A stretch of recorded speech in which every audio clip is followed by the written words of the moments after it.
So now we're going to graph linear inequalities and then quadratic inequalities and then systems of linear inequalities.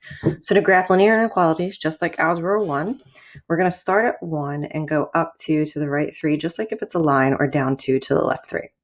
The only difference with systems of equations and inequalities is we have to watch out for this inequality. If it's less than, I shade to the left. Oops, and I got ahead of myself.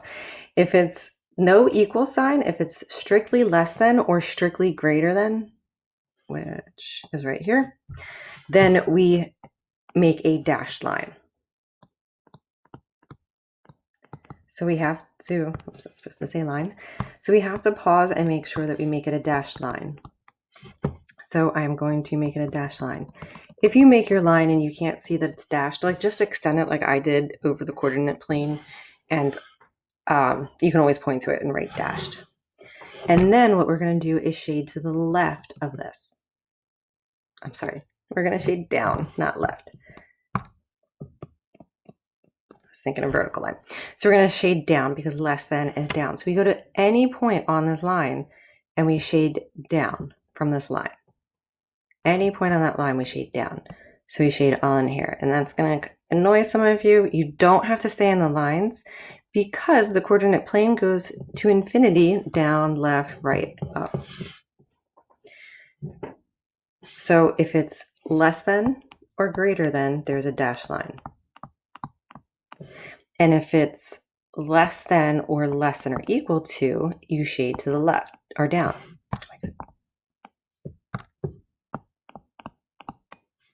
So number 4, we need to solve for y first.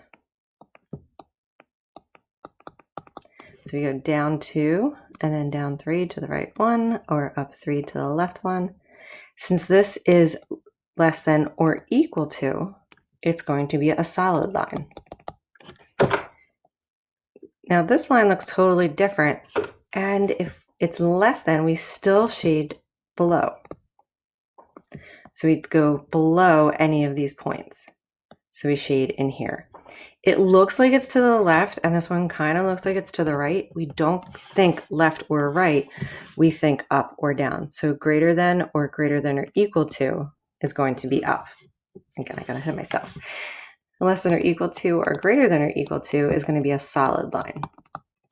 So if there's an equal to, it's going to be a solid line. If there's no equal to, it's going to be a dashed line. Less than is down, greater than is up, either with equal to or not. So 5, again, we have to solve for y. So 5y is less than negative 3x plus 5. When we divide by negative 5, we need to flip the inequality. Just be careful. Don't go on autopilot and make silly mistakes like I do. So you go down 1 and then up 3 to the right 5, or down 3 and to the left 5. Because it's strictly greater than, we're going to shade above that line. And it's going to be a dashed line because it's strictly greater. Because it's strictly greater than, we're going to shade above and dashed line. The next one, 0, is the y-intercept. We go down 1 to the right 2, up 1 to the left 2. And again, that's a solid line. Greater than is above.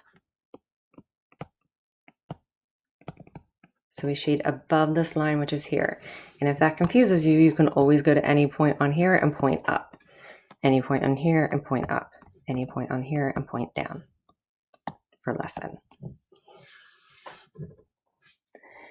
So then the next 2 are the easiest lines to graph, but we get confused sometimes. So we go to y is negative 3. Y is always negative 3. So any point where there's a y coordinate of negative 3 is going to be graphed. So that's a dashed line.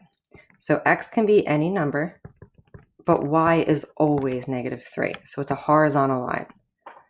It's dashed because it's strictly greater than, and this one, greater than, means up. So I'm going to shade in here.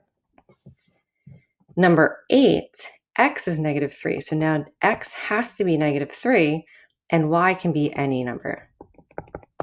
So we go to negative 3 on the x-axis. Y can be any number. Negative